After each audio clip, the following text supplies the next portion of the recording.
autre convention, cette fois entre l'AFD et le ministère des Grands Travaux. Un prêt de 3 milliards 150 millions remboursable sur 20 ans.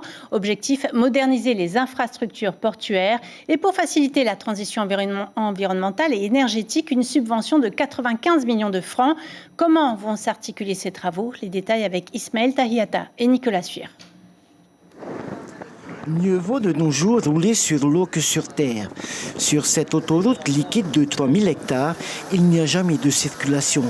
Mais à 60 ans, le port a besoin de se moderniser.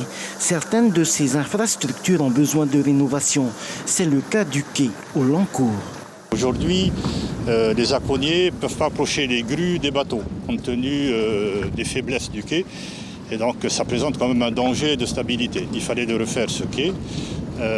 Dans la continuité de ce quai, on lancera l'approfondissement de la passe, de façon à pouvoir accueillir des cargos.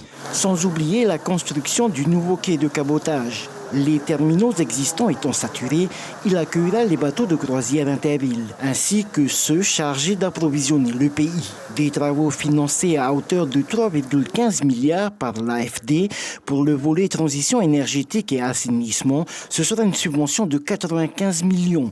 De son côté, le port de Papeete a lui investi près d'1 milliard. Nous devons revoir toute la canalisation d'eau aussi concernant le port et aussi récupérer les eaux usées qui sont, comme vous voyez, au sein du port, qu'il y a des exigences d'aujourd'hui que nous devons prendre en compte pour pouvoir retraiter au sein de la station d'épilation de la commune de Papeete.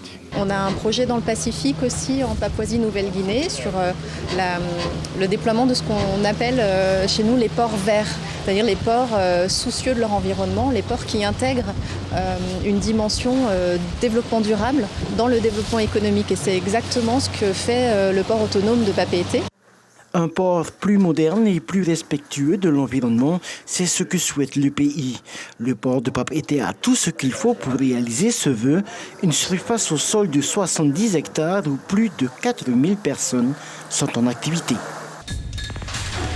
L'information en continu sur Polynésie la première, Internet et réseaux sociaux.